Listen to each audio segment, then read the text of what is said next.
This is That Video Game Podcast, episode 555 for June 11th, 2018. 2018's Alpha Protocol. Things that shoot sideways.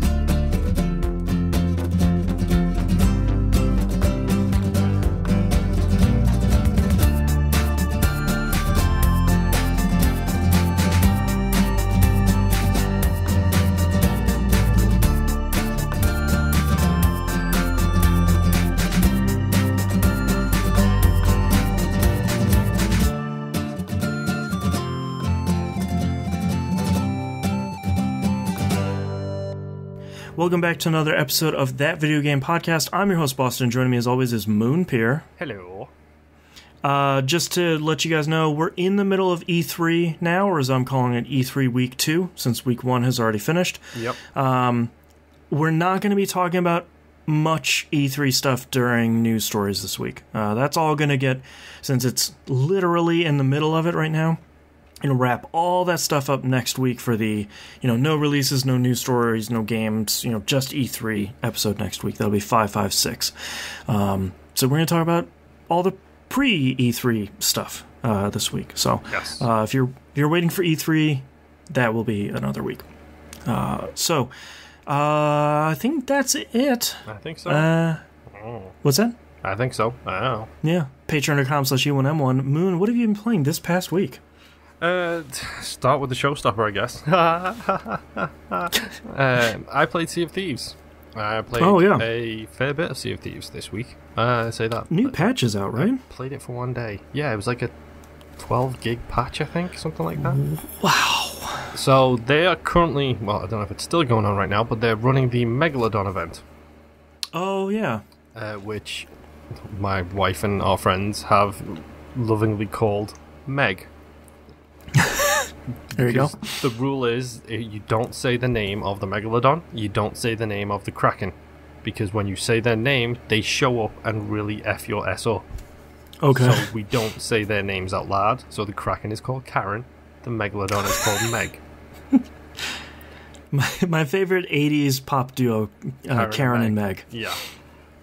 The shocking thing is, other people call her Karen too, and literally we saw a trailer about a Megalodon in the movie theatre on Friday, and the movie is called The Meg, which is hilarious to me. That's real good. Uh-huh. It's got Jason Statham in, so I'm kind of interested. Well, yeah, now you gotta go see it. Exactly. But no, they've got this ongoing event, which is the Megalodon event, and it's the first time I've jumped in after a while. I will admit I'm lucky here, because my wife knew I was interested in playing for it, and there is a quest line basically to unlock the Megalodon event. Oh, so okay. You have to do like 3 quests, and then you find out the location of this guy, and then you go talk to this guy.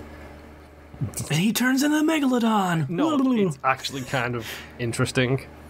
So, the way you do it is you do these 3 quests, you go speak to this guy. They've introduced a new musical instrument into the game, which is drums. So you can sit there and rhythm out on some drums. That's great. When you go meet up with this guy, in order to get to the Megalodon, someone in your, the whole music thing they've got in the game, where when one person's playing, the second person starts and it syncs up instantaneously. Yeah.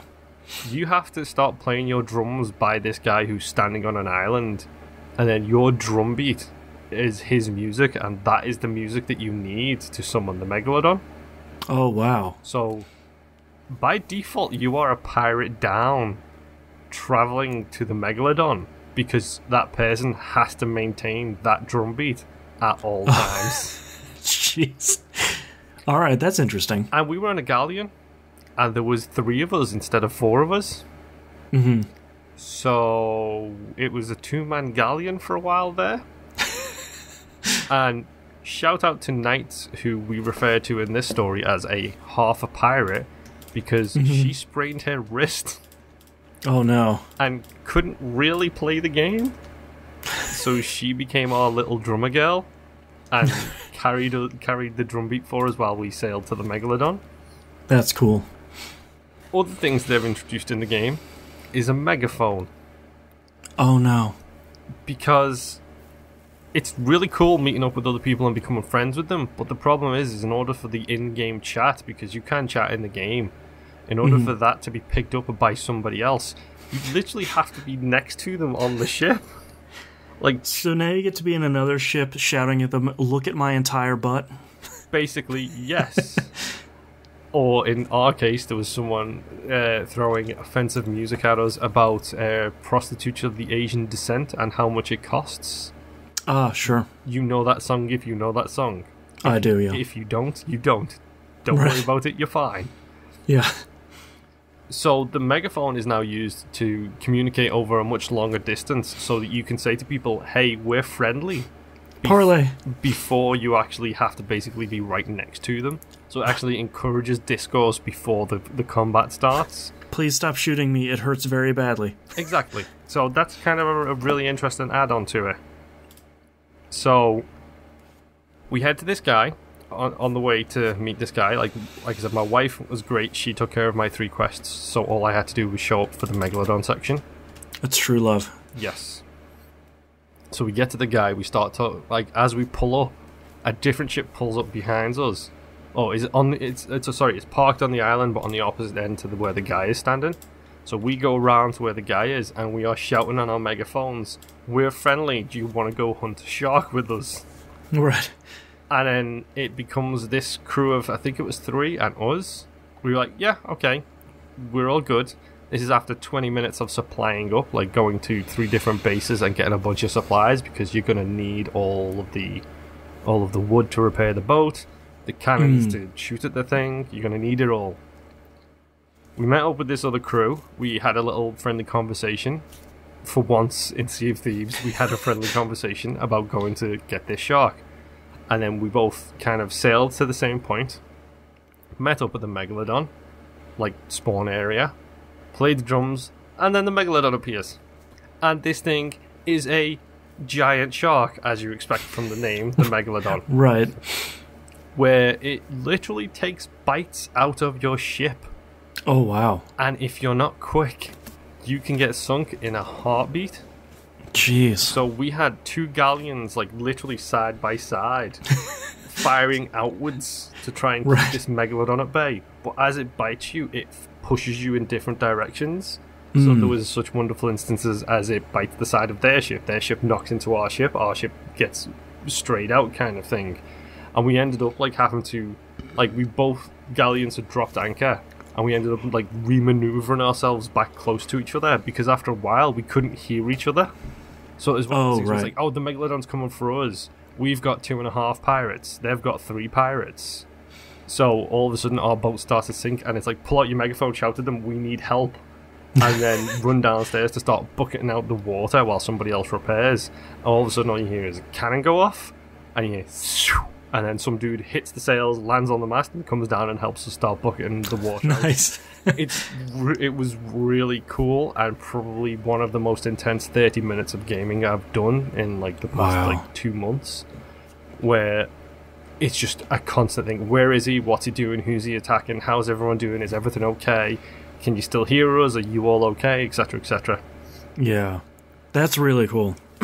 He does this great thing where when he bites the ship, like, the ship leers a lot. Totally sent me flying over the edge into the water, where I was promptly eaten by a Megalodon. Great. And I think I'm going to give credit. I think this is my wife's line. That's what we call pirate divorce, is when your husband gets eaten by a Megalodon. So there was all kinds of stuff going on. Like, it's really cool. The thing looks incredible as well. Like, the game looks great. He looks really cool because he's got all of the scars and giant mouth and stuff. We recorded a bunch of clips and, like, screenshots of him. Eventually, we did manage to kill him. And then it's like, literally, you can go under the water and you can see the size of him as he's, like, right under the surface, like, curled up, like, in his death throes. It's kind of huge. Like, it's bigger than a galleon, and it looks incredible, and this is the kind of content Sea of Thieves needs a hell of a lot more of. Yeah. Because this was fun, it got me back into the game, it got me interested in a whole bunch of stuff back about the game again. And it was fun to team up with other pirates to have a common goal, because then both galleons sailed back to the guy. We handed in our quest line, got the rewards for it, and there was another galleon already parked there looking for other people to go do it with. At which point it becomes like 3 crews all talking to each other about who's staying, who's going, that kind of stuff. Yeah. There was a fair amount of touching each other's bananas because they fixed the left trigger thing where right trigger you see it, left trigger you show it to somebody else. Like treasure maps, you look, left trigger and you face the other way. Now with bananas you can give it to other people, so there's people holding out a banana in their hand and like, do you want to touch my banana? Come on. So weird. I'm not gonna lie, I rubbed my banana with somebody else's banana. It was great. Sure. But it's like the communication in the game has gotten so much better just because it's given a common enemy that's not each other to go and aim for. Like, well, and it sounds like, most importantly, you're not assuming that everyone else is your enemy anymore. Yes. Like, they could be someone that's on their way to fight Devil Shark, and they could potentially be your friend.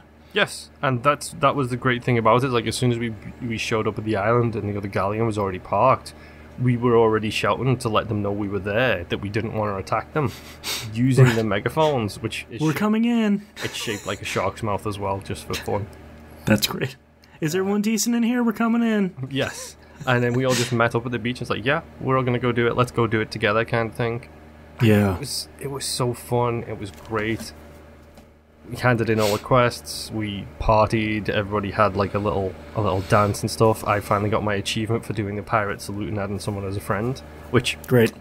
Literally, there is a make friends emote option, and your pirate goes like this, and then somebody else does it back. It pops open the add them as a friend list thing. That's great. It's a really nice touch. But yeah, that game is fun. The game is great. It's beautiful. It's incredible.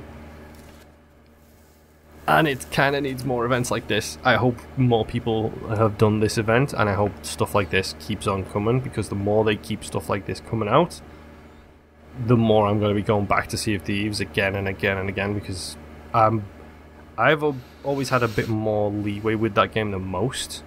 Mm-hmm. And I enjoy playing it, so give me more content. That's great.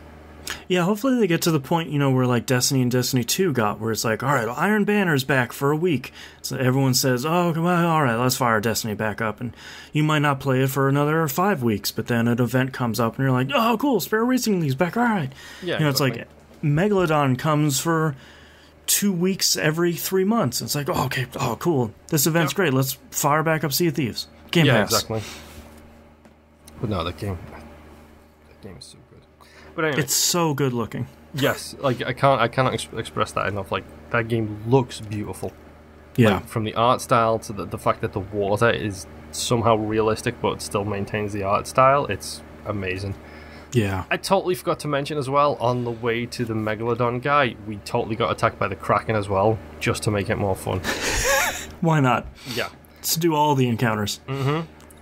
Thus laying waste to the rumours that she only attacks you if you've got a bunch of treasure, because we literally had diddly squat. Yeah. So, Kraken can hit you anytime, folks. Just as a heads up. That's what those PSAs told us in the 80s. Yes. Kids don't do Kraken. Right. So, other than Sea of Thieves, I played not a whole bunch, but a fair bit of Dark Souls Remastered. Okay, I thought you were going to talk about the other game, my last game. Oh, maybe.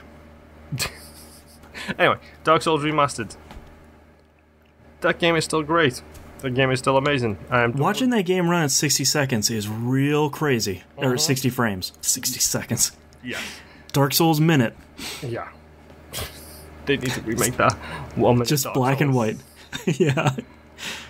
Oh no, I'm done with Blight Town. I'm at the bottom of it. I can go away from there anytime I can. Right now I'm doing a little bit of grinding on the first hero boss to get a little bit of souls. And then I thought, here's a good idea. Let's go to this stupid tree with the death falls and let's see about, going down there. Because I remember there being a bunch of items down there. That was a mistake. Because that tree is best used when you have the item which allows you to fast travel, which you don't get until way later in the game. Because the tree is basically, it's tiny ledges going all the way down, and falls to your death every which way you look. Right. And then there's the enemies who curse you, which takes off half of your health. Great. Just to make things more fun. And then there's the mushroom kids and the mushroom parents. Kids are bad, the parents will kill you in 2 hits, so always fun. And then after you get through that area, there's Ash Lake, where you fight a... is it a Hydra? Yes, it's a Hydra, multi-headed sea beast. Yeah. Who killed me about 20 times. And then at the end of that is a bunch of man-eater crabs who killed me about 4 times as well. I realise I probably need to not be here right now, but the problem is I'm already so far in that to get out of it, I need to actually go back up the stupid tree of death. And I'm not looking forward to that section, at least. Yeah.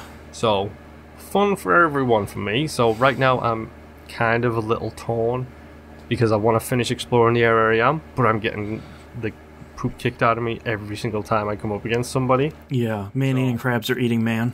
Yes, exactly. So I kind of need to back away from that, and I need to go do my own thing elsewhere. I need to get myself leveled up. Specifically, I need to upgrade all of my equipment, because that's something I have not done so far. Oh, yeah. And I know my colleagues in Dark Souls, T-Bomb Rocks and Big Mackie of Community and Bamfcast fame, respectively, they are pretty much like 10 bosses ahead of me at this point now. So I'm all by my lonesome all the way back here in Blighttown. Yeah. Don't mind me. When they get a Megalodon in Dark Souls, now we're talking. Like, you're going to put your focus there. Oh yeah, 100%. Yeah. But yeah, Dark Souls Remastered still great. I love the game. I always have. It's still really, really difficult, especially if you go in unprepared like I did.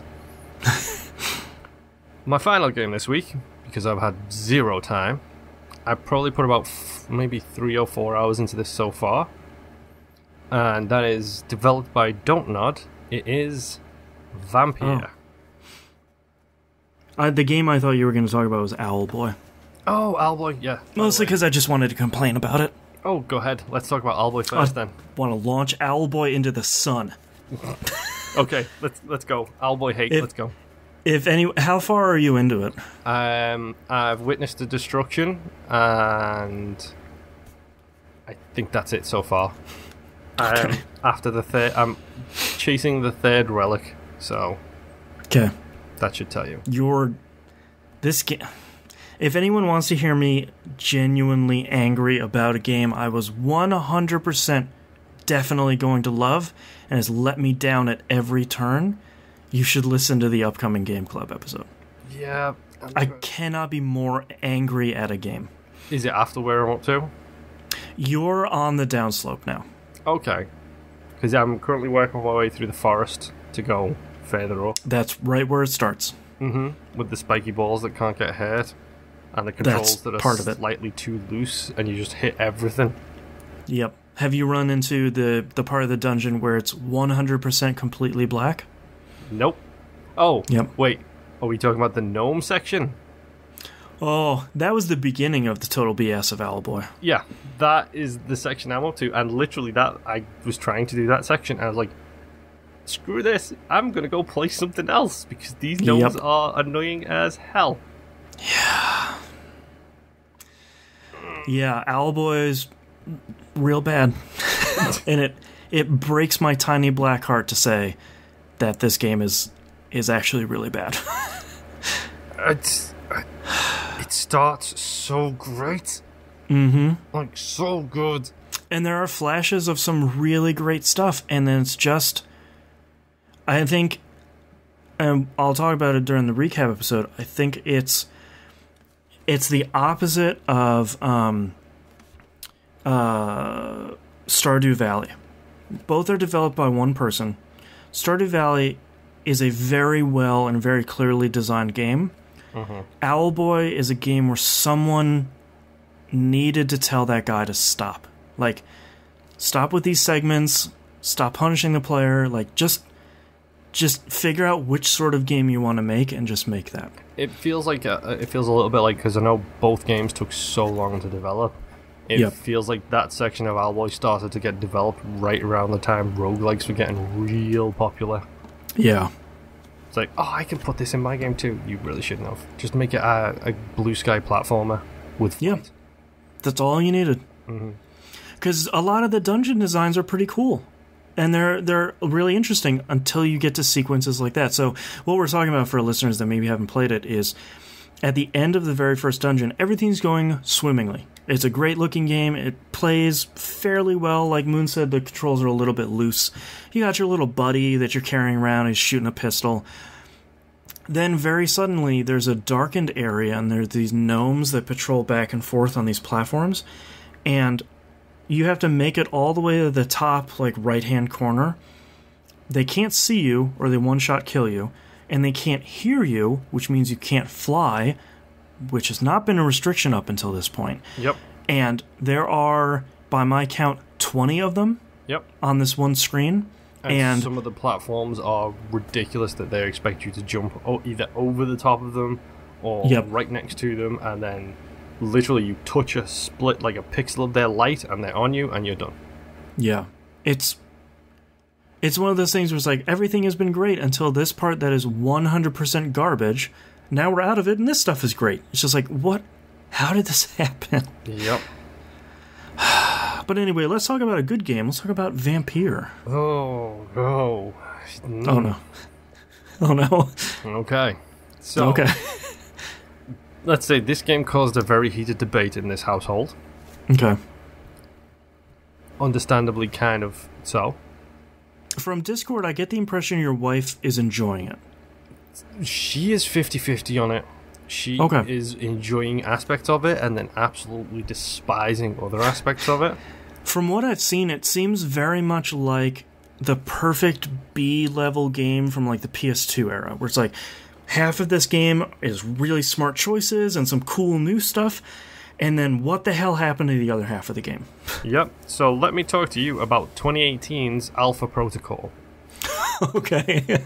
Where the story is incredible. The characters are great. The game looks really good. I love the art style. I love the setting. I love the fact that you are a doctor who's an expertise in blood transfusions in, like, I think it might be World War One. I think. I'm not too sure. I don't have... Your name is Dr. Vampyr? Yes. It's really great. The Dr. Acula? Like, it's so good. And then you get to the combat. Oh, no. The combat, which... You've played The Witcher 2, if I'm right. Yeah, a little bit. You remember how Witcher 2, Mass Effect... Mass Effect 2 was pretty solid in this. Maybe Mass Effect 3 or Andromeda. When you move, you hold the stick in Witcher, and then it has that wind down thing where the animation... Oh, yeah, where they, like, take a couple steps. And it feels... It just makes it feel a little bit loose. Yeah. Whereas, like, you play Gears of War, and it's like every step you take is purposeful. Every shot you take is purposeful. It's heavy, you intended it. This game tries to go for the Assassin's Creed, the Dark Souls, that kind of combat. It's super punishing. Great. Like, you have a stamina meter that you can improve by gaining XP, aka blood. Okay. Yeah, stop me if you're expecting this. The movement in combat is real loose. Like, it's very easy to get yourself trapped in a corner and you are done. The combat itself is kind of semi-satisfying to me as a Dark Souls kind of fan. Like, that really tough, punitive style of combat I'm completely fine with. Yeah, every victory is like the final boss in any other game. Yep. This game has some very serious issues with the combat. It's not tight enough to get away with being as punishing as it is. In Dark Souls, if you hit that button twice, you will swing that sword twice. And if you swung it twice when you should have swung it once, that is on you, 100%. And I think that's what people don't either understand or internalize with Dark Souls is they see the slow combat and they think, oh, well, it's a bad game. It's like, no, it's just... It's deliberate. I use the word deliberate. Yeah, because you're specifically... You can't, like, cancel out of your swing and hold up your shield. Like, you swung. You need to swing your sword. Like, that is a deliberate action you took. But you have to have both of those things. Yes. Whereas this feels like it's a mishmash of Dark Souls, Assassin's Creed, and maybe a little bit of the old school God of War, like where it's super fast paced, which makes it even more punishing when you are not quick enough. Like, certain enemies have a jump attack that they will jump and mount you and then basically take a bite out of you. Guess what? They're kind of vampires. And that jump, it feels like I am two people body distance away from them when they land that jump. They still land on me and still grab me and still do a ton of damage to me. So my PS2 allegory was true, where it's like they landed like 3 car lengths away from me and they're just right on me. Exactly. And it's kind of problematic because the start of this game, just to rewind it really quick, the start of this game starts with 3 notes. Note number 1 is, we've used medicines based on the time period for this. Do not attempt any of these medicinal recipes at home. Gotcha. The second note is, this game autosaves. When you see this symbol, you know, the game is autosaving. Do not switch the console off. Do not. It's a spinning bloody fang. It's actually like a bloody V. Okay. I got close. Yes, you did. My favourite part of that screen, in the bottom right-hand corner, just like Don't Nod, it says, take responsibility for your actions. Nice. It's right there in the centre, and it's like, take responsibility for your actions. No save, no quit, no reloading old checkpoints. This is going to be your playthrough. What's done is done. Live with it. Or die with it, as the vampire might be. Right. Or undead with it. Yes. The third note on it is kind of the sticking point. This game gets less difficult the more people you drink the blood from. Okay. Which, on the surface, sure, that makes sense. When you look at the mechanics of the game, it kind of makes sense. Because the mechanics of the game are really, really deep RPG conversation trees. Yeah. Like, every single character... Give it to me. It gets better because every single character has got personality things about them that you don't know the first time you talk to them. And oh, man. I just arrived in this hospital where I've been hired to work as a doctor, because I am a doctor. Dr. Vampire. Dr. Vampire. Dr. Acula. Yes.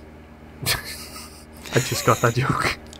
That's not my joke, by the way. That's from Scrubs. Yes. I knew I'd heard it before. Yeah. So, I'm walking around this hospital. I'm meeting with all these different people, meeting with the patients.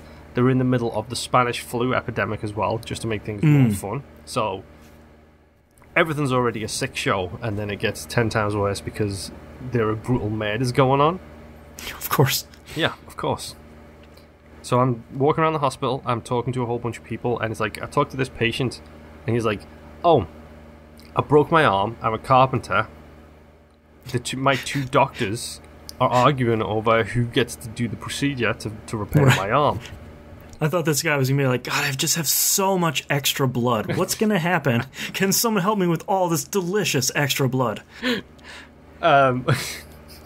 I only eat meat. Like, oh, this blood. I'm chock full of iron right now. So he gives you like information on these 2 doctors, and then when you go talk to them, every single character it looks has basically like 4 like personal questions. Mass Effect. Tell me about this place. Personal questions. Oh, sure. When you go into the personal questions options, if you've never talked to them before, it'll just be 4 question marks, and it says hint needed.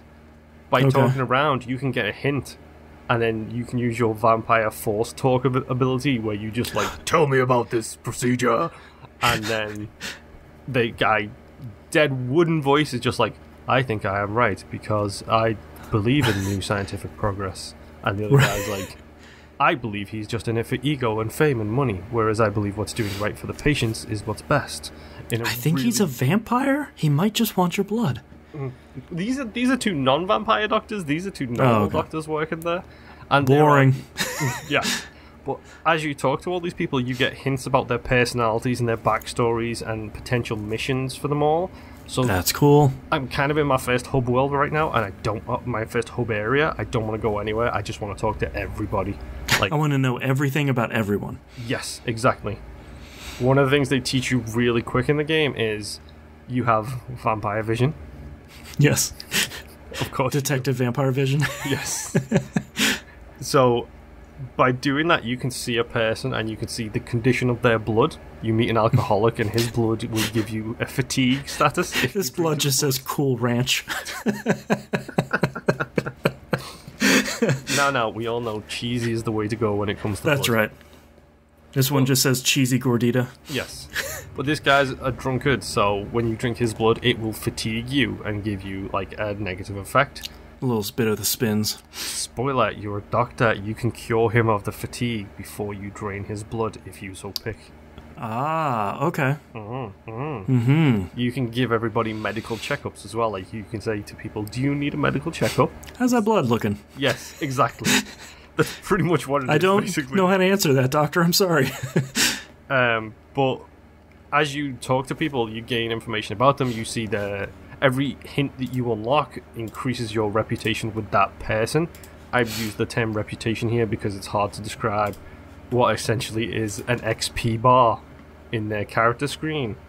The more hints you get about that person fills that XP bar out further. And what that XP bar is that's how much XP you will get if you lure them into a corner and drain them of their blood. Oh god, okay. So it's just real premeditated. It's real teaser. It's like, oh, I'm sorry, are you struggling? This guy here, he's worth 3,000 XP. Right. You can see that's going to give me like 10 levels. It's right here in the menu. All you need to do is mesmerize him, take him to a shadowy area, and then numb down like you wouldn't believe it. And well, I thought the Eververse in Destiny 2 was bad. This one's very much like, God, this guy's just chock full of blood and experience. That'd be crazy if you ate him. But that's the best thing is to level up, you go rest in a bed. And then when you spend your XP, it's blood meters filling up to the next like skill point. And as you're filling it up, it starts off because it's like boom, boom, boom, boom. And then the closer you get to it, it's like boom, boom, boom, boom, boom, boom, boom, boom. Oh, jeez. Heartbeat going on. It's presented so well. Like, so much about this game I'm absolutely in love with. I'm loving the RPG. I'm loving the storytelling. I'm loving all of the characters. I'm loving the weirdness stuff going on. And it's absolutely amazing. And the combat is where the thing just falls apart. What's so crazy to me is I don't understand when they look at the rest of that game. I don't understand why they didn't make it a turn-based strategy RPG. Those two halves would go perfectly together. Like I don't understand how they. Why? I think it's because most, and this is no offense to you and the rest of the cast of Pup, most people would see that turn-based strategy and walk away. Sure. I mean, the market size for SRPGs is probably the three of us that are on Pup, and the market for Dark Souls Victorian vampire game is probably considerably larger. Yes. There's like 5 people. Yes. Maybe 6. Yeah. My wife would buy it twice if she could. I'm just kidding. Yeah. She's debating whether or not she even wants to play it right now.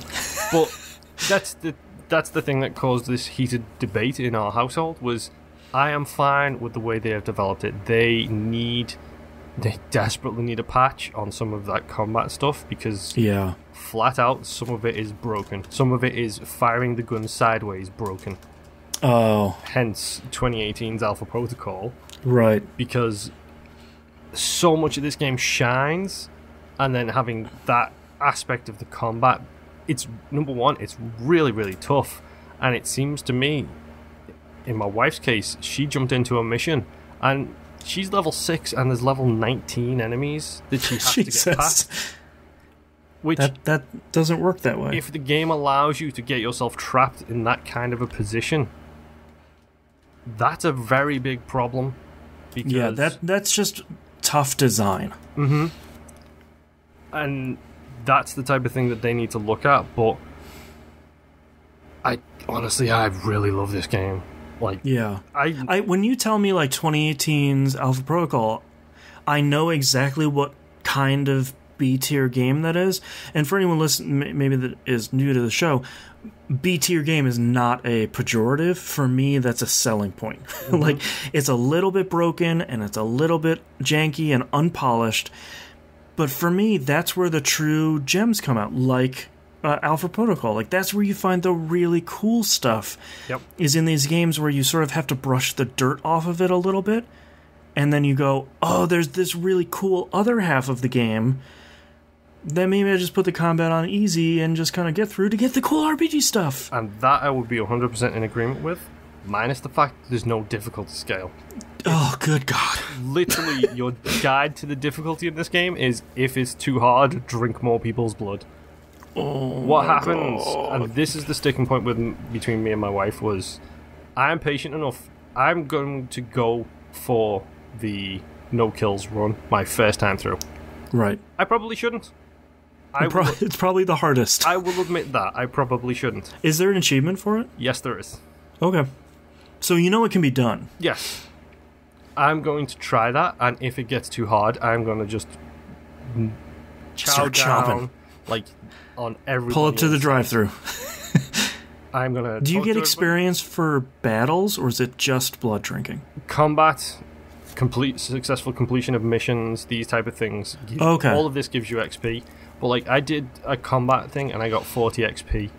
You're looking at this guy who's a drunkard in the bar who just keeps telling everybody he wants to die, and he is worth 3,000 XP compared to the 40 I got from combat. Right. So the scales kind of don't balance that well in that kind of situation. But I'm gonna see if I can do it. This is a game that I'm probably gonna be playing over a long period of time, because right now I'm still at the first hub. I haven't gone out and done any secondary missions. I beat the tutorial area. I got introduced to the world. I got introduced to a whole bunch of characters. I'm going to take my sweet time about this because it's something I'm enjoying playing, and I don't want to end up having that situation where I am put in a position where it makes the game impossible to play. If needs be, and I need to end up drinking down on some fools, I'll drink down on some fools.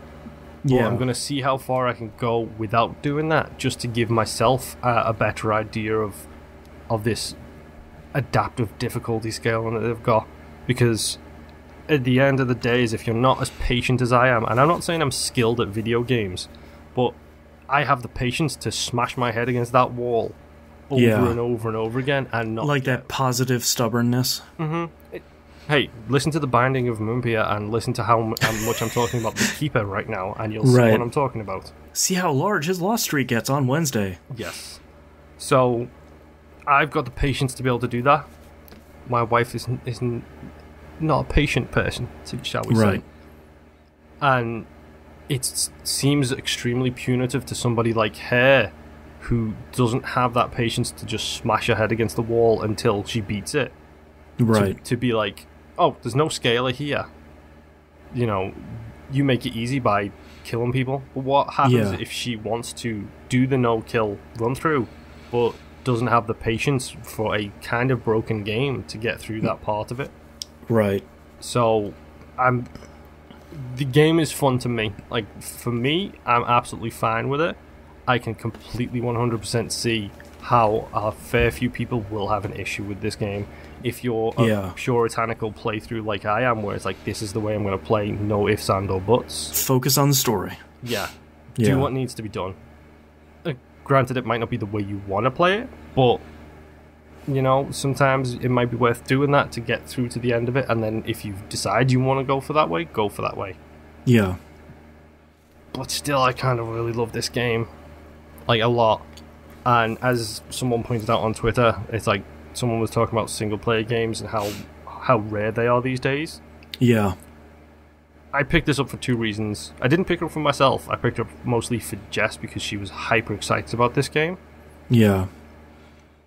But I also picked it up because, hey, it's a single-player game. It's from Don't Nod, who I have adored their previous work.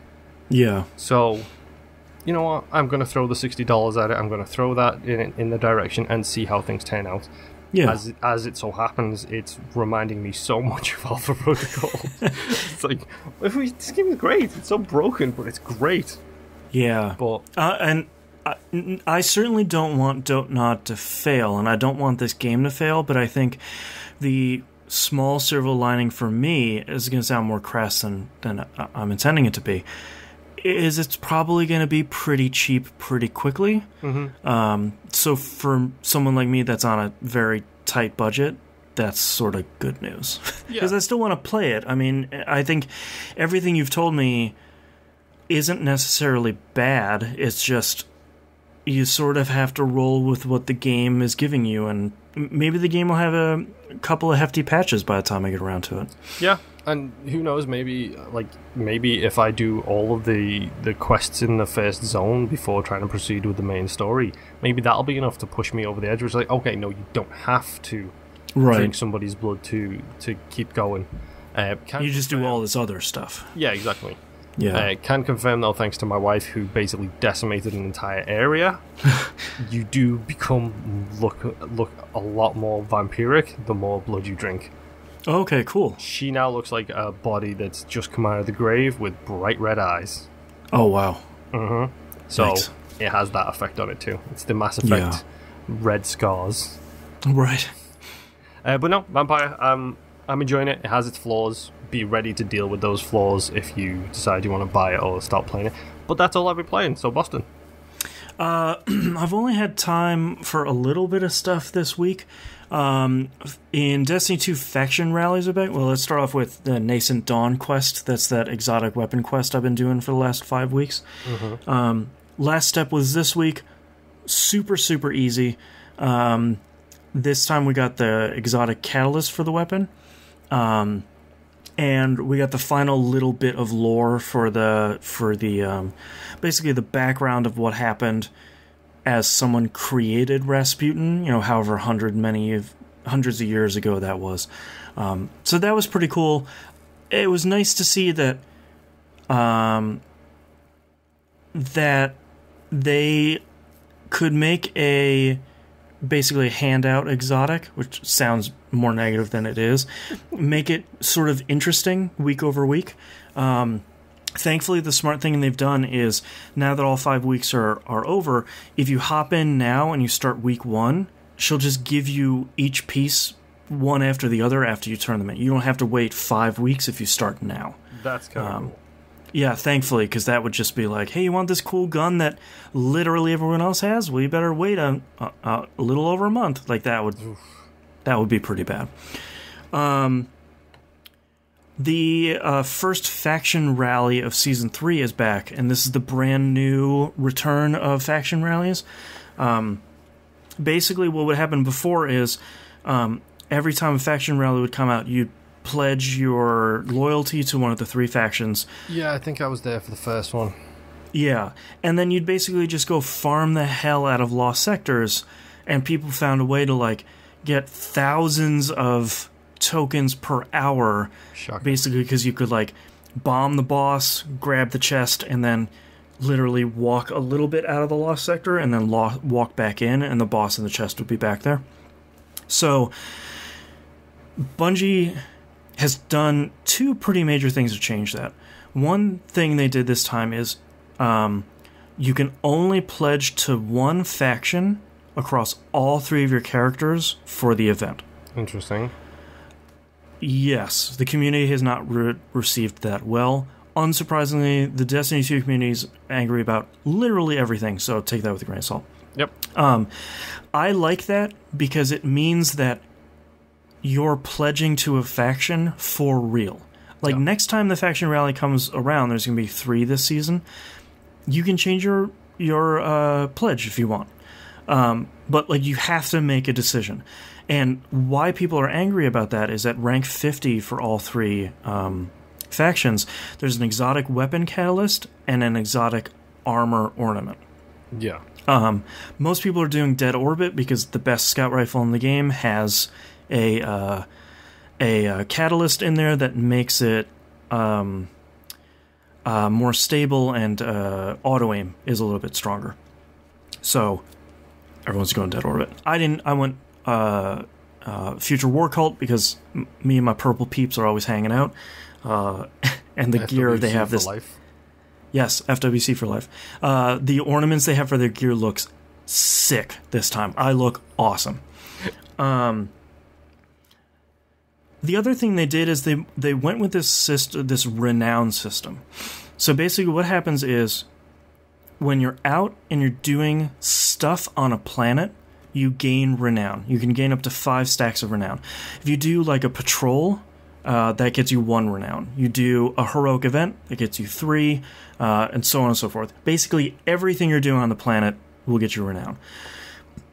When you get those stacks of renown, and you go to a lost sector, and you loot the chest in there, you basically get double the number of renown you have in tokens. So you go in there with 5, you get 10 tokens when you clear it. That's kind of handy.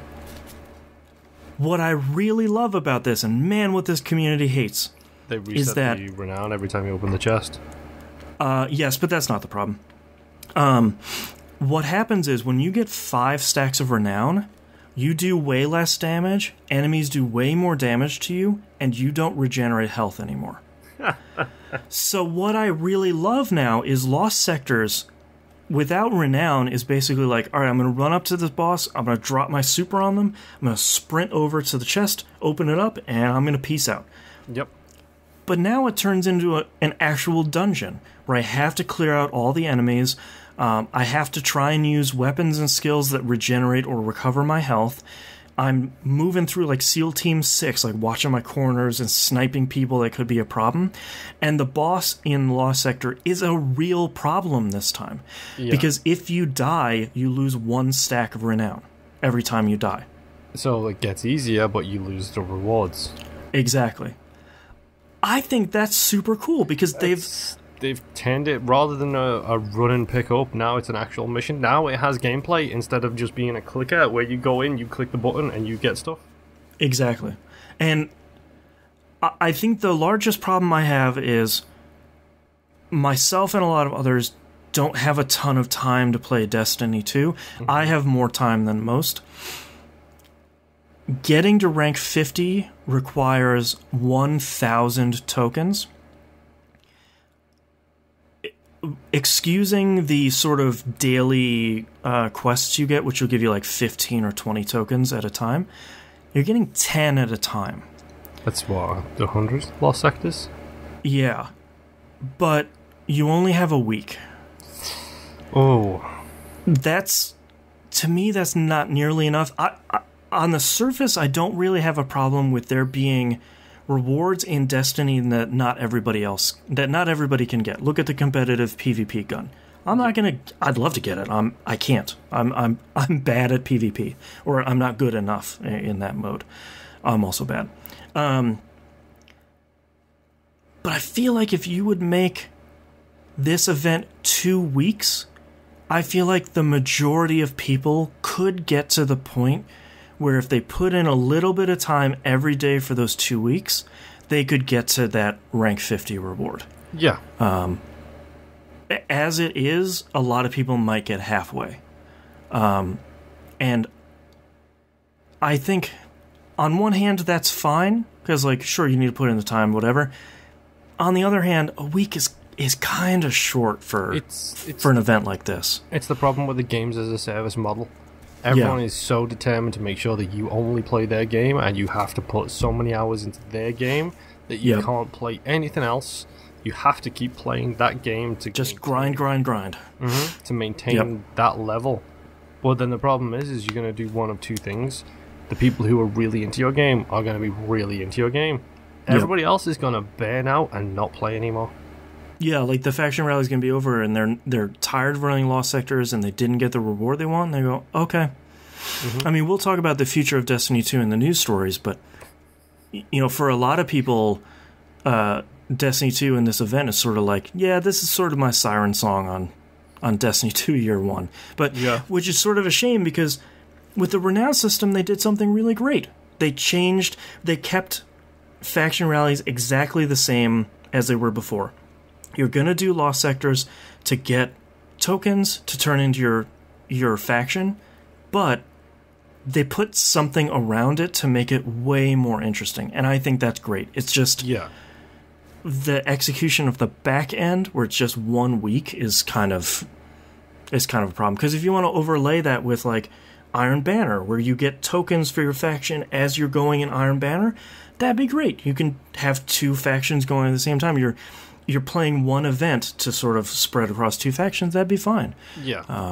But I don't know. I'm still enjoying Destiny 2. I'm not feeling well lately, which Destiny 2 is a really, really great comfort food game. I can get in, I can do a little bit of stuff, once a day for my weekly goals. I can do a little bit of the faction rally stuff, play for half an hour, and then I can kind of be back on my way.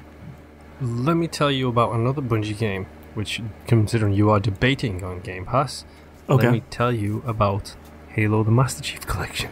Oh, God. No comment. The only other game I played this week is I played a bunch of Moonlighter. I'm sort of purposely moving very slowly through Moonlighter because I'm sort of savoring the meal. Yeah. It's like I could chew down this steak and not really taste it, but it's a really good cut of steak, so I'm going to enjoy it. I know I'm going to play it again because I want to get some of the other trophies. There's one trophy that there are a couple of problems with this game from a design standpoint that it seems like the developer is looking to address. They've been working really hard to put out a bunch of patches to fix some of the worst bugs in the game, which so far haven't been bad for me. But there's one trophy where you need to, the very first weapon you get in the game is a broom, and like the intro scene is, I'm going to go in the dungeon with my broom, and whoops, I'm dead. One of the trophies is you need to get the last hit on every boss with your broom. Oh, wow. The problem with that is I can't get the bosses to spawn anymore because they only spawn once. Yeah.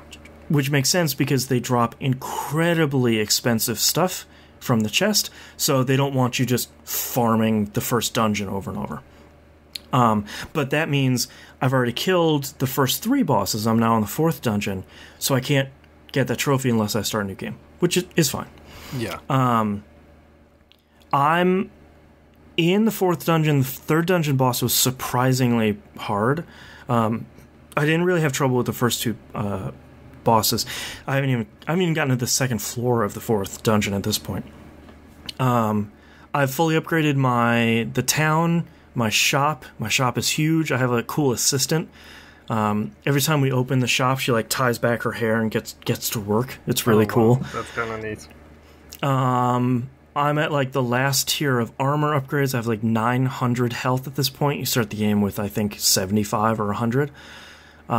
It's like 910 health, 280 armor, and then because I've upgraded my bed so far, every time you start a new day, you start with 3 shields at the end of your health bar. Those are 3 free hits that don't do any damage to your health or your armor. Nice.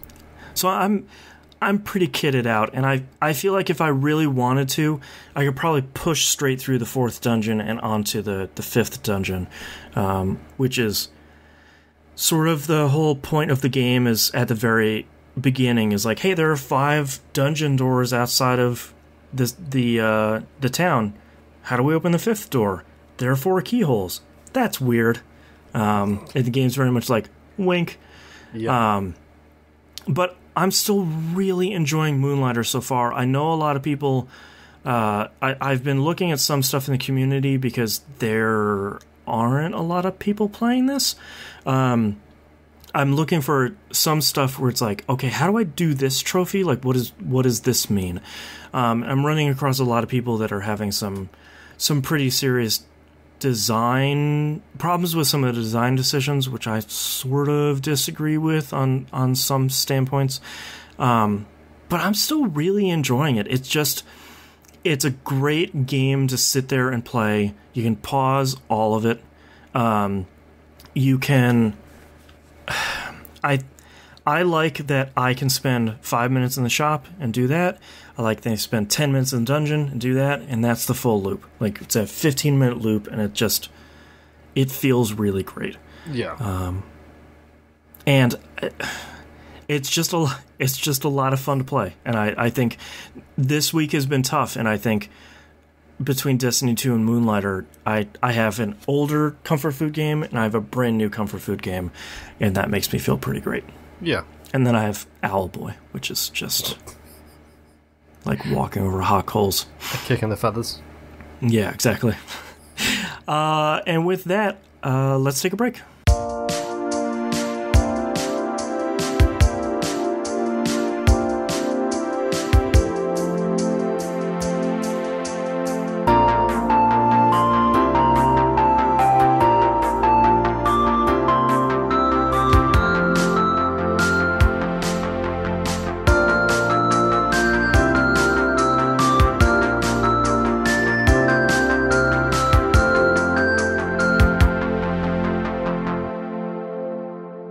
Let's talk releases for the week of June 11th, 2018. Nothing. It's E3. Nothing? Nothing? Something that was 2? Oh, well, okay, yeah. As part of the E3 EA proceedings, Unravel 2 just came out. There we go. I did the release notes before EA's thing. All right, let's talk about news stories. Valve has been... we haven't talked about it on the show, but Valve has been in some hot water lately, especially around anime-influenced games, visual novels, and stuff like that, about some inconsistent rulings on Valve's part about what does or doesn't get allowed in the store. Specifically in regards to adult content, shall we say. Yes, that was some of the stuff that previously Valve had said, yeah, that stuff's cool, and then suddenly, yo, that stuff's not cool. Mm-hmm. Valve has then come out recently and said, well, we're going to clarify our rules, which is we don't have any. Yeah. As long as it's not illegal or, quote, straight up trolling, it can be allowed on the Steam store. Yep, so basically what they did is they went into their document that contains the rules, they hit Control A, and then they hit Delete. Yep. I want to talk about this because I think this is one of the dumbest decisions a company has made in a really long time. Yep.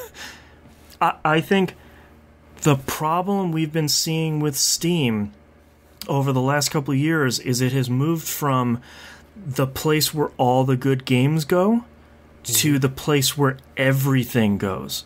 Yep. And if you don't clean up your marketplace, how is anybody supposed to use your service to find anything of interest? Mm-hmm. They offhanded the moderation to the consumers, and by doing so, they opened themselves up to quote-unquote straight-up trolling. Yeah. With Dark Souls being defined as a casual game, a walking simulator, and all kinds of other dating stuff. sim. Mm-hmm. Yeah. I think this is one of the dumbest things they've done in the history of a company that continues to do really stupid stuff. Yep. And I think they should have taken the opposite standpoint. And this is the thing I non-trollingly posted on Twitter. Valve, hire me, I will run a team to do this. Mm-hmm. What you need to do is you need to take out all of the games that, number one, don't work or don't launch. Mm-hmm. That's a pretty easy first cut to make. And then you start looking at games that don't really gain your platform anything, or they're just trolling games. Or the whole the asset flip game. Yeah, a lot of that stuff is, you want to release a game that you made for asset flips, that's fine. Start your own website, put that stuff there.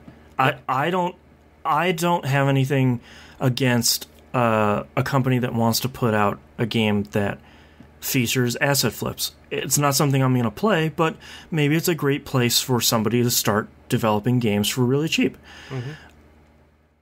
But I don't think that stuff belongs on large storefronts like this. It shouldn't be on itch.io or GOG or Steam. Any of these places, I don't think that's the appropriate place for that stuff to be. And then at that point, you start formalizing, firming, and communicating the rules about what does and doesn't isn't allowed on the Steam store.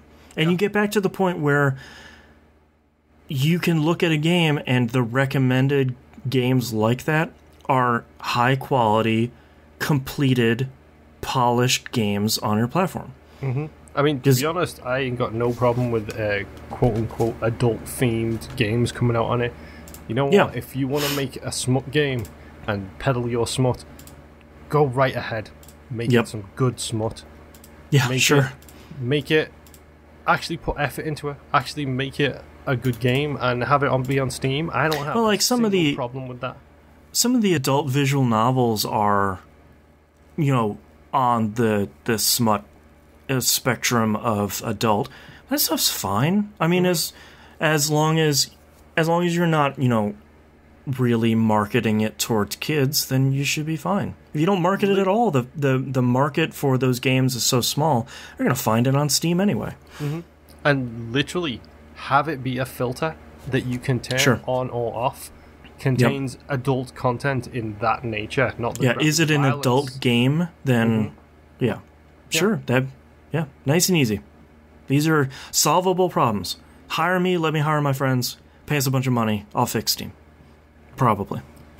That is, I'm free to be hired. We will move to Seattle. To work for Valve, I would move to Seattle. Sure, yeah. They got that Dota money. Yes, exactly. I'll take some of that Dota money. And we're skipping a whole bunch of news stories because we're sort of running a little bit late here today, and most of the stuff's going to show up in the E3 episode next week as it is. But last but not least, Guitar Hero Live goes offline in December. It is taking 92% of its songs with it. Oh, wow. I thought the Pinball Arcade one was bad. This is worse. This one is way worse. So I had sort of forgotten, because I never picked up Guitar Hero, the latest one, just called Guitar Hero. But the live video one, isn't it? Where you basically play on a stage and it streams the music to you and you can just keep flowing through it all. Yeah, it like streams the videos in the background and you're just sort of like going from song to song in channels, like by genre or by decade or stuff like that.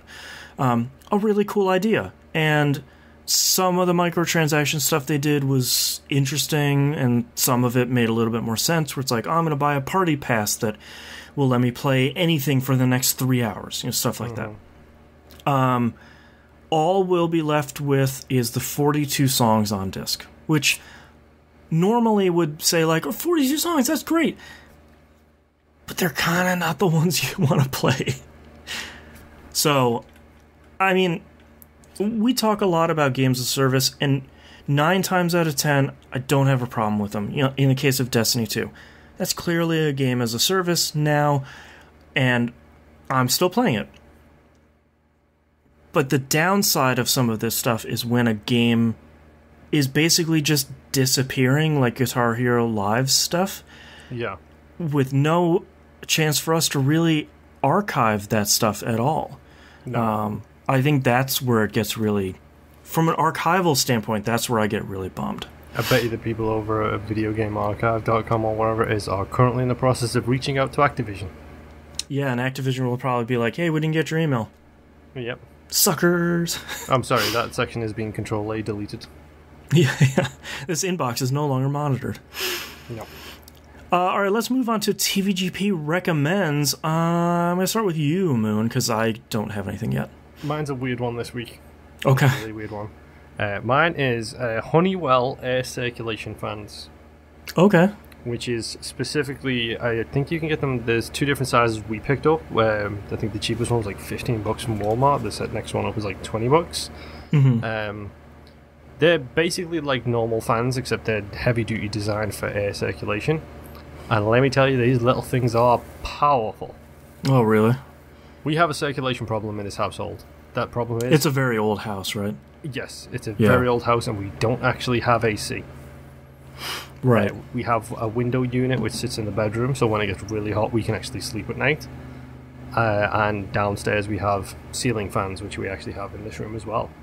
Which, all they basically do is shove hot air around the room. Now I have a hot breeze. Fantastic. Exactly. We picked up 3 of these fans. One is in the attic right now, one is in the bedroom, and one is downstairs in the living room. and these things kick air like you wouldn't believe it. It has made the bedroom sleepable without needing the AC on right now, because the little tiny thing is so stupidly powerful, and it's really cheap. So if you're looking for a fan, may I recommend these, because they're actually really quiet as well. We have one in the living room sitting behind all of our electronics, just circulating the hot air out. Yeah. Because we've got 2 TVs, 2 360s, 2 Xbox Ones, a monitor, router, all kinds of other stuff back there. And the living room is actually colder now than it has ever been, thanks to one fan placement. So I actually don't have anything this week. I'd like to remind everyone that we're not always going to have stuff, but go read Blood, Sweat, and Pixels. That book's really good. Jason Schreier's book. Yeah. All right, let's move on to questions. We had a whole bunch of them this week. Death2K in Discord says, "Hey guys, so that thing called E3 snuck in, so quickly predict the following fast." Okay. We've seen a little bit of E3, so we're going to not... let's take it one by one. One new hardware. The Vita 2. Nintendo Switch U. Oh yeah. So Switch 3DS. One remastered game. I sort of got my Dream one announced at E3 like an hour ago. Yeah, I already know what that is. Thanks, Soul Man. One remastered game. I Mass would Effect want Trilogy. to. What's that? Mass Effect Trilogy. It's never going to happen, but a boy can dream. Yeah. I would like to see... Oh, man, I don't know. We already have Final Fantasy 12. That'd be my other choice. Final Fantasy 8. Yeah, Final Fantasy 8 would be really great. Yeah, let's do Final Fantasy 8. Final Fantasy 9 already got a remaster. 7's getting a remaster. Where's the love for 8? The better of the two between 7 and 8. That's right. That's right, you get to stay on the show. Don't at me, people. Yeah. One exclusive title. My exclusive title's already been delayed till February, so that doesn't matter anymore. Yeah. Man, even like the Spyro re-release is coming out for multiple platforms. Crash Bandicoot's coming on the Switch. Like, yeah, but not on the Xbox. What a shocker. I thought it still was. Oh. Maybe it just got delayed. It's a hard time because we're recording right after the Microsoft one finished. So, Crash Bandicoot is coming out on Xbox One June 29th of 2018. The week everything seems to be coming out. I like the fact that you have to clarify that as well, 2018, because yes. it's free time. Coming out June 2020. One console exclusive. Looking at Sony, Days Gone has already been announced. You know, last E3, so was Left 4 Dead 2, or Last of Us 2. Left 4 Dead 2. There's a remaster I want. Oh, there's a console exclusive I want. Microsoft Kart. Mario Kart, but with all the Microsoft cast of characters, including that stupid beast from Brute Force. He's the Bowser. Speaking of Left 4 Dead 2, did you see Turtle Rock Studios wrote a post-mortem on why Evolve failed? No. They said it failed because we designed it wrong. Basically, we shouldn't have made it 4v1. We shouldn't have made Left 4 Dead 3. We shouldn't have made all of the classes different, and we shouldn't have made the monster level up differently than the humans do. Okay, so you should have made Left 4 Dead. Basically, yeah. They said, like, look, we tried to do something really cool, and it just didn't work out.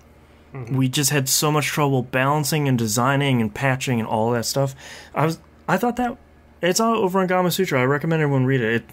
It's a surprisingly fresh look at, like, hey, we tried and we just got it wrong. The only other studio I've known to be that forthcoming is Obsidian. Yeah. Yeah, it was nice to see. Next up is one new IP. I want to see, like, Capcom come out with something new. Like, not a sequel of something, just something, hey, we're Capcom and here's a brand new game featuring brand new characters. A new IP. I'm kind of getting what I want in Anthem, so... Yeah. That's kind of Take everything it. I want in an IP. It's sci-fi, it's BioWare, and it has the potential to have multiplayer in it, so, yeah. Yeah, so it's Anthem. Yeah. And one new service offer. Ooh, one new service offer. PlayStation does Game Pass. That's a good one. That was what was... It'll never happen. But the other thing I would like to see is cross-play between everything. please, God, play yes. with Please. everything. Yes, please. And that was it. P.S. Thanks for another week of entertainment. Thank you for the good questions. Jet Ice 182 on Discord says, I know you probably get a lot of E3 questions, but would you rather not have something like E3 and just have the surprise of a trailer for a new game drop and have that surprise be there for you one morning and find there's going to be Left 4 Dead 3 instead of saying we find out at E3?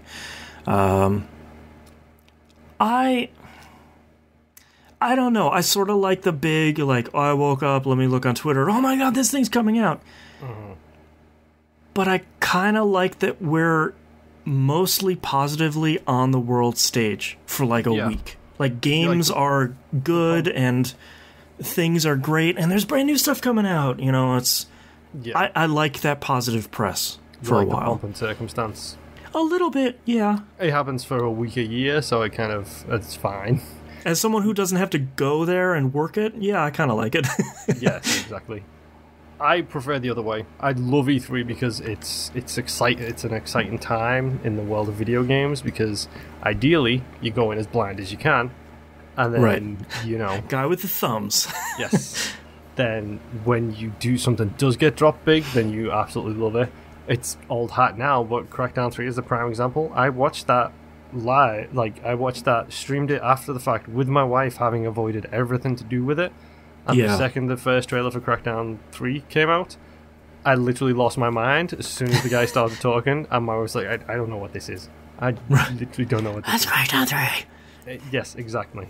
Yeah. But at the same time, I like the just finding out about it one day, and but the problem is everything has to be an event, so that's never happening anymore unless something gets leaked. Right. My favorite thing is, here is a game, it's out in 2 months. Right. Bethesda have nailed this over the past couple of years, where everyone talked about Doom. It was a known secret that they were making Doom, and it was a known secret that they were making Fallout 4, and they were like, oh hey, here's Doom, it comes out in 2 months. Here's Fallout 4, it comes out in 6 months. None of this 2-3 year stuff. I know sometimes people get it wrong. Crackdown 3, looking at you again. Well, a lot of EA stuff were just concept art with the music. You know, like, gotta stop doing that. 2022. Yeah, exactly. Coming later. Yes. Or my favorite, we'll talk more about it next E3. It's just like, oh no. We'll see you at Gamescom for more. Yeah. It's 6 months away, dude. Yeah. Killing me here. Well, yeah. Give me the short turnaround. Give me the games that aren't known about, and then they get announced, and then they come out like a month later. Ed McMillan does this exactly. He works on a game. He doesn't announce it until it's, a month or two out from release? Yeah, it's like you can pre-order it on Steam right now, and it has a release date. Mm-hmm. Yeah. That's my favorite type of thing. T-Bomb Rocks in Discord says, now that we have a release date for Anthem, February is becoming a busy month. Crackdown 3, Anthem, Days Gone. Let me tell you about January 29th, Kingdom Hearts 3. Allegedly. Do you see more devs taking the trend of rather than releasing a game at the end of the year to focus on the end of fiscal year? I think this is people realizing, thanks to games like Dead Space 2, Dead Space 1, Mass Effect 2, all these games came out real early in the year, and people love them. Just ate them up. Resident Evil 7 last year, Monster Hunter World this year. These are games that are coming out in January, February, which was a dead zone for the longest time. Yep. It's after Christmas. No one will buy games. It's the middle of winter. Everybody doesn't want to leave the house. I'm so bored. It's a good time to release video games. Yeah. Really good time to release video games. And people have learned that now. But now that you're going to get into the inverse problem of Madden used to be the indication of video games are here. Right. Like, it usually starts with Madden, and then everything else comes out afterwards. Now it's going to be a case of they're going to get spread out so much that when Madden hits, that's the end of the gaming year now. Right. Until next January. Take a little break. Yeah. I don't know. I feel like... I think you have a really great point that that's just such a dead zone that why not release a larger game there? You know, it's been... For so many people, you know, if they're going to release a number of, let's say, single-player games, stuff like Crackdown 3 and Days Gone, you know, why not you have a big game that released in November, come February, yeah, I'm probably ready for another single-player game, or I'm waiting for your November game to go on price drop in February because the new hotness is out. Yep. Yeah. His next question is, Dave Bautista is looking to play Marcus Phoenix for the Gears of War movie. Oh. Terry Crews seems to be an obvious choice for Coltrane, or just the guy who voiced Coltrane, because he's pretty big too. Who would you want to play Dom and Carmine? Let's see. I feel like you're asking the two people that know the least about movies, so this is going to be pretty good. Yeah, it's going to be pretty good. I gotta say, full credit for the Bautista and Terry Crews. Yeah. Batista's been all over Twitter being like, hey, you guys are making a Gears movie? Like, I want to play Marcus Phoenix. Like, put me in the role. He's big, he's jacked, he's got the right kind of voice, he's a good actor. I wasn't expecting him to be a good actor, but he is. As long as he can say, Anya. Exactly. Rip that door, Jack. Oh, come on. There you go. There, I just voiced Marcus Phoenix for the movie. Yeah, where's my $1 million? Now just get you in the mocap suit. Yeah, well, get Dave Bautista in the mocap suit. Either that or you have to put one of those like muscle outfits on. I was going to say you're slightly bigger in the wrong way. Yeah. Let's see. I'm not going to go by body type. I'm just going to go by who would be good. If you're going to go with Baird, I think Ryan Reynolds would be a really good Baird. That'd be my natural Baird choice, yeah. Because he can get jacked. We've seen him get jacked in Blade Trinity. That's true. He's never going to do it again, according to his own words, but... Oh, really? Yeah, he said it was so tough. I think he was down to 2% body fat. You can do a lot with CG nowadays. Mm-hmm. Put him in those big, dumb, bulky suits and everyone looks jacked. Yeah, exactly. Get the World of Warcraft CGI team in. Yeah, exactly. Notice you didn't say Warcraft movie. That's what I was intended for. I think you said it right. Oh, let's see. Who about Dom? Who's down? Who's dreary?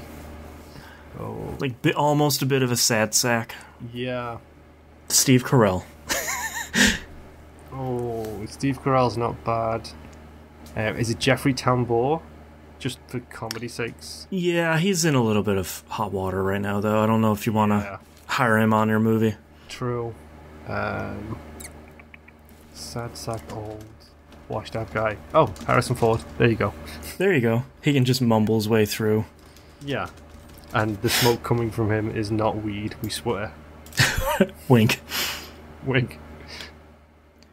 I'm looking at a website here that has cast their dream cast for the movie. Marcus Phoenix is Dave Bautista, of course. Good call. Dominic Santiago, a.k.a. Dom. Dwayne "The Rock" Johnson. Oh, I could get behind that. He could pull it off. Yeah. I have to grow a lot of hair, though. Yeah. Page 2 has the other people, because... Of course it does. 2 people, 1. Dude, I don't know if you know this about websites, but there's only enough space on a website for 1 or 2 images per page. That's right. Not counting the ads, of course. Yes. Augustus Cole, a.k.a. Coltrane, is Lester Spite. Is that the guy who voices him by any chance? I believe so, yeah. He is also a big dude. Damon Baird is John Cena. Oh, That's not bad. That's a really good call, After seeing him in Sisters, I could get behind that. After seeing him in Blockers, he can pull that off. Yeah. Also, didn't know he's in the new Bumblebee movie. Oh, really? Yeah. That was a pretty good list. ScreenRant.com. Yes. Oh, of course, it's Screen Rant. I don't know who else. That's the perfect Dom. Josh Brolin. Oh, that'd be pretty good. Yeah. He's got that sad sack going on. And after seeing Deadpool 2, he can kind of pull it off too. Yeah. All right, that'd be my vote. Maximus Prime in Discord says, I keep hearing people say Xbox is dead, Microsoft needs to drop out, etc., etc. I don't believe this at all, and I think you two are rational enough to also know these claims are pretty ridiculous. Thank you for the... You're giving us a lot of credit. But that said, what do you think Microsoft should/need to do the remainder of this gen and the beginning of next gen to make the sales and public perception more even with the competition? Owen, you can't just answer more first-party games. It's dead simple. They've already taken the correct steps. Step number 1, get the idiot who was in charge out of the door. They did that. They have... Yeah. I can't even remember his name. Don Matrick? Yeah, maybe. Yeah. Whoever made He's dead to us. Their design doc, their decision-making choices, every decision they made for the Xbox One was not forward-thinking. Right. It was like forward-thinking in the wrong ways, where it's like, you guys can be able to share games. It's like, yeah, we can, with incredibly restrictive DRM. It's like, well, no. You got half of it, right? Well, here's the thing, though, is modern-day games have that DRM anyway. Sure. But you need to, like, sweeten the pot with the DRM. You do, but at the end of the day, as you look at the condition that the Xbox One is in right now and the PlayStation 4 is in right now, you unplug those games, those consoles, from the internet, they don't work as intended at all. So that's fair. We are in the situation right now, which is what the Xbox One would have been originally. Yeah, you just gotta Trojan horse it in there. Oh, look, it's a new dashboard update. We have new features. Game Pass, also DRM, but Game Pass. Right. It's the way that the messaging they did was wrong. The messaging they did this entire beginning of this generation was wrong. And when they launched, like, when they announced it, they hit us with, like, 4 or 5 things that were all kind of not great. And so we're like, all right, you need to put those at the bottom of our press release or, like, one at a time. Let's chill out here. Other than first party, I feel like they made so many right choices by doing Game Pass that, like, they have, I guess my answer to this is they're sort of doing it. If you remove the games, they're sort of doing it already. Yep. They have Game Pass. They have cross-buy, cross-play, cross-save on a lot of their first-party and some second-party titles. The Xbox One X is clearly a technology winner over the PS4 Pro. The biggest downside for that is they should have put the R&D into that at the start of this generation, not the midpoint. That's the big thing they're hitting with. And I mean, I'm not gonna lie, I don't like, even if they announce a new PlayStation 5, right? How much R&D are Sony gonna have to do to get it to the same level just as the X? I mean, is the X the next generation for Microsoft? Did they, Yeah, is it like the half step or is it the next one? Like, who knows? They're in a weird situation, but I think they started making the right moves a long time ago. Yep. Having Spencer in charge is definitely the right kind of decision. But sorry. Yeah, my wife in chat shouted rude. Moonbear's wife in chat goes, rude. Whoops, it's the wrong chat room. Ignore that. I was like, we're pumping up your platform. But yeah, I agree. I think over it has taken Microsoft a long time to get here where they have the platform, they have the hardware, they have all the stuff that you would need, and they just need to finish the equation with the thing that we're not allowed to talk about in this question. Yep. To be honest, even then, I think even if they had the games, at the end of the day, is you started this generation wrong. You did. 100% you started it wrong, and mega corporations like Microsoft and mega industries like gaming is these days, you do not get to just flip a few switches and change that market around. Yeah, they are. Microsoft historically, and the Xbox division is included, that's a slow-shipped turn. The whole industry is a slow-shipped turn. Look at unless you're PlayStation. How long did the PlayStation 3 take to get from an absolute joke at the beginning of that cycle to the end of the life cycle of the PS3 was when they drew level. Yep. And it's not going to bother me if Microsoft takes until the end of this life cycle to draw level with the PlayStation. It doesn't bother me in the slightest, as long as all three companies, the big three, Microsoft, Nintendo, and Sony, all exist. That is better for us, regardless of whose quote-unquote side you're on. The more competition, the better it feeds down to us. Yep. We have better services, better platforms, free games, stuff like Game Pass. These innovative ideas and these innovative things coming out are because they have to beat each other. Yep. And I'll be honest, I think they've got a really good guy in charge of the Xbox division in Spencer, because he's not afraid to do stuff like go on the Giant Bombs E3 talk and talk about how strong the PlayStation is. He is solid in his, I'm a Microsoft guy. These guys are doing great things. We respect them for that. We wish they'd play ball with us when it came to the cross-platform stuff. But that's their choice, and it's their decision to make. Like, I mean, we're not talking about E3 either, but he was the lead person for basically the entirety of their almost 2-hour show, and he did really great. I mean, he's coming out on stage and talking the talk. A little bit of marketing stuff, like always, but, get a person out there. Like I think they've made the right choices. I think the problem now is the market just needs to catch up with them, which, in a world of love it or hate it, buy it or kill it, it's hard to change people's minds in that kind of environment because there is no middle ground anymore. Yeah. And last but not least, we have a question from Gibbinator in Discord. With the recent leak of the Pokemon Gold demo from Space World 1997, showing us a radically different take on the second generation of Pokemon, what are some of the games that could have been that you wish you could have seen? I think it would be cool to see the original God of War follow-up that's teased by a bunch of bonus scenes from the first game, which would have given us Kratos fighting his brother, implied to be Satan in modern-day Greece. My answer for this will now always be the original Destiny. that stuff from the original trailers and the stuff that got scrapped before, the game that got thrown out before they started what became Destiny 1, I would kill to see that stuff. There's so much cool stuff in there. Lords of Chaos 2. The end of the Castlevania Lords of Chaos leaves... Oh, Lords of Shadow? Lords of Shadow, sorry. Yeah. The end of Lords of Shadow 1 is so good. That modern day stuff, like... let me play... That's what Vampyr should be. That kind of is. Minus, cool. The 20th century, but... Yeah, minus the skyscrapers. Yes. Yeah. But, yeah, that kind of stuff is always great to me. I don't know. I feel like the problem and why this Pokemon Gold Space World demo is so big is because we so rarely see this stuff. We only see finished trailers. It's because I feel like the legacy of Destiny 1 is always going to be, yeah, but man, it could have been way cooler with that original one. Like, the grass is always greener. Like, that game is always better than the one we got because... ladies and gentlemen, Scalebound. Yeah, but like, we can always dream about Scalebound. Like, what game of Scalebound could have been? Because it didn't come out. We weren't faced with that reality. Yeah. Scalebound would have been awesome. It could have been awesome.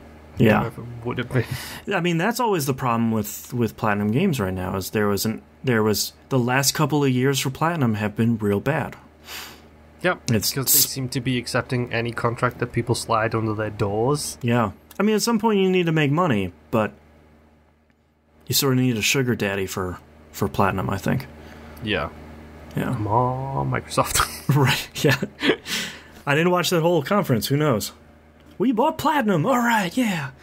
Yeah, I don't know. I feel like there are some other famous examples of, like, the tech demo of Final Fantasy VII that was for the Super NES CD that was just Final Fantasy VI characters rendered in that style. Some cool stuff, like some pretty cool Square Enix stuff that's surfaced over the last couple of years. There's always famously that game that Grin was making that was a Final Fantasy XII spin-off that... I don't even know what that one was. It never came to life because I think the project got canceled before Grin got shut down, but they were making like an open world Final Fantasy 12 game by Grin, which is like, oh god, yes. True. Star Fox 2 was another good example, but that kind of eventually came out. Yeah, it's unfortunate Star Fox 2 isn't very good, though. Yeah, true. No. Yeah, I don't know. I feel like we just don't see that much that often, unless it's like the game came out... Closed doors, isn't it? That's the problem. Yeah, like the game comes out and it's like, well, what are we in the development? It's like hundreds of really tough people put in a ton of great time. Mm-hmm. Don't worry about the mistakes we made. We see a lot of that stuff with indie developers, which is always nice. Yeah, and people who are honest when they do postmortems and stuff like that. Yeah. Yeah, but other than that, it's unfortunate we don't see more. But, yeah. And it's unfortunate we don't have more of this episode. Wink. Segue. If you'd like to visit us, you can do so at tvgp.tv. All the ways to contact us are on the right-hand side of the page, including the Discord server. If you don't want to be spoiled about E3, we have an E3 2018 channel, which I have to give huge props to everybody in Discord. No one's talking about E3 outside of it, which is really fantastic. Thank you. I know people like that's saved my bacon, because I want to come in and I want to read the chat and stuff, and then having that freedom to actually go in and not have to worry about going to the Marvel Strike Force chat room and seeing E3 spoilers all over it is great. Marvel Strike Force 2! Yeah, it's huge props. It's the best community on the internet, as I've said before. You guys and gals continue to show me that. Don't forget, last week for our Game Club game Owlboy, we'll record our recap episode on Saturday, and You're not making me want to play this, by the way. I know, I'm sorry. Thankfully, it's short. I think I'll tap out at maybe 7 hours. I'm in like the second to last area. We'll talk about our next game at the end of recap. Patreon.com/E1M1. Get all the cool behind the scenes stuff, exclusive episodes, early access, all that stuff. Don't forget the $5 tier is really where it's at. If you want to pledge more, that'd be great. And last but not least, Twitch, YouTube, all the places you can follow us. Subscribe there. They will let you know when we go live. We'll see you all next week for E3. Bye-bye.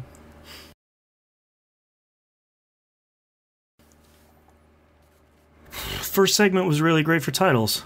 Oh, yeah. I am chock full of titles. Alright, hit me with... I have 6. So hit me with yours. Oh, excuse me. Moon's just gonna take a quick. 13. Oh god. Okay. Let me get my foot up here for my dramatic reading. Oh, let me get something I can type here so I can instead of writing. All right, I'm ready. Okay. Pirate Divorce. Touch My Banana, which I'm assuming is immediately vetoed. Yeah, but it's pretty all right. Kids Don't Do Kraken. Which I can't help it. That's kind of a good one. These Gnomes Are Annoying as Hell. Yeah. 2018's Alpha Protocol. Yep. How's That Blood Looking? Chock Full of Blood. FWC for Life. And Kicking the Feathers. Wow. I have Karen and Meg. Pirate Divorce. Don't Do Kraken. 2018's Alpha Protocol. Dr. Vampyr. And AKA Blood. And then I wrote down Kids Don't Do Kraken, How's That Blood Looking, and FWC for Life. I'm really torn between Don't Do Kraken / Kids Don't Do Kraken, FWC for Life, and 2018's Alpha Protocol kind of... 2018's Alpha Protocol is kind of the runner for me. I also like Dr. Vampyr, just because it's... Yeah. I have like this skit in my mind where it's like this vampire with very clear fangs is like at the bedside of a patient, and they're like, "What's your name?" And he's like, "Dr. Vampyr." It's like, he seems nice. It's just like he's drooling a little bit. I would vote for 2018's Alpha Protocol. I feel like that's such a title for this show, and immediately communicates what that game is.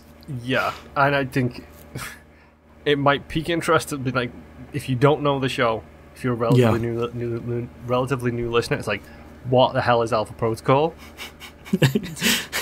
And what does 2018 matter? Yes. Alright, I'm going to circle that then. It's anything Alpha Protocol is too good to skip. Dude, it feels It's like just the rules of the show. And the worst thing is having getting in a heated debate with my wife about the pros and cons of Vampyr. It's like she's never going to play Alpha Protocol. Yeah. Alright, starting in 3, 2, 1. This is That Video Game Podcast, episode 555 for June 11th, 2018. 2018's Alpha Protocol. Fangs that shoot sideways. Alright, thank you so much, everyone, for joining us live yet again. We will see you probably at our more normal time next week, I'm hoping. First off, for the recap episode, that'll be on Saturday, and then E3 will be Sunday. If you've never caught an E3 from us, it is all E3, no releases, what you've been playing, none of that stuff, just E3. And boy, we got a big show to talk about this year, so we'll see you next week. Bye! Bye-bye! And we can stop recording.